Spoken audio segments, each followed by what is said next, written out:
Frère, je vous donne un conseil. Si vous voulez être des chrétiens solides, avec la puissance de Dieu dans leur cœur, faites attention à votre bouche. La bouche casse l'église, la bouche détruit l'église. La bouche déséquilibre la foi. Il dit sois lent à parler, sois lent à la colère. Pourquoi la Bible dit d'être lent à la colère? En effet, la colère est l'un des moyens les plus rapides que Satan utilise pour intégrer la vie des croyants. Si vous étudiez l'organisation de Satan, les démons, leurs manifestations, leurs œuvres, leur façon d'agir, leur façon de faire, vous découvrirez que la colère est une clé qui ouvre la porte aux démons. Oui, c'est pour ça que Dieu n'aime pas que les enfants de Dieu se mettent en colère. Pour le cas d'une femme qui a été plusieurs fois fatiguée par un esprit, l'esprit de mari de nuit. On chasse le mari de nuit, il n'emploiera pas un autre moyen que le moyen de la colère pour vouloir revenir en elle. Oui, je vous apprends ça. Je vous apprends que Dieu n'aime pas qu'on se fâche, parce que la colère est une clé qui ouvre les portes et qui permet aux démons de pénétrer en nous. Voici pourquoi la Bible est stricte et qu'elle nous enseigne que si tu es en colère contre ton frère, que le soleil ne se couche pas sur ta colère. C'est-à-dire, ne conserve pas ta colère pendant longtemps. La Bible dit, si cela ne dépend que de vous, soyez en paix avec tous. Rien ne t'empêche d'appeler ton frère pour lui dire, je ne suis pas content de ce que tu as fait.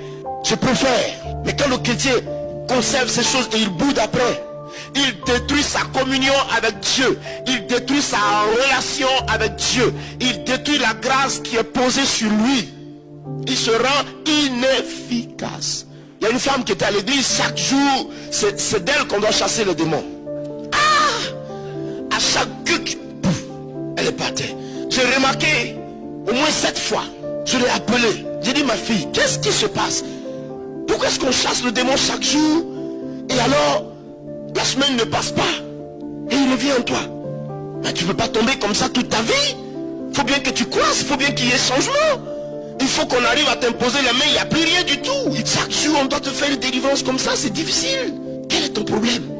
Elle dit non, ça va, ma vie est correcte, tout va bien, tout ça. L'esprit me dit appelle son mari. Donc j'ai appelé le mari.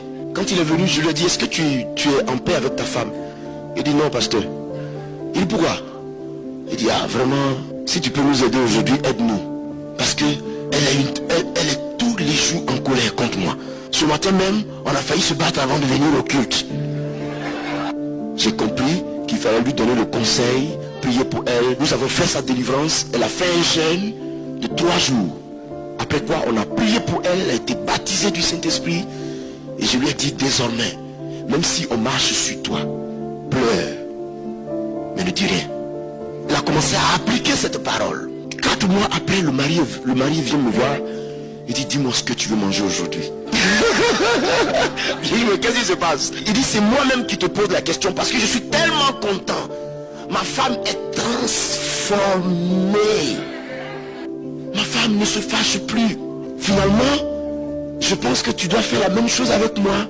Vous comprenez combien de fois la colère ouvre la porte aux démons?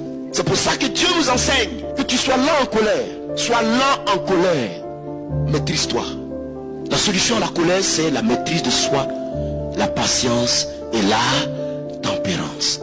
Galates chapitre 5, le verset 22. Les fruits de l'esprit.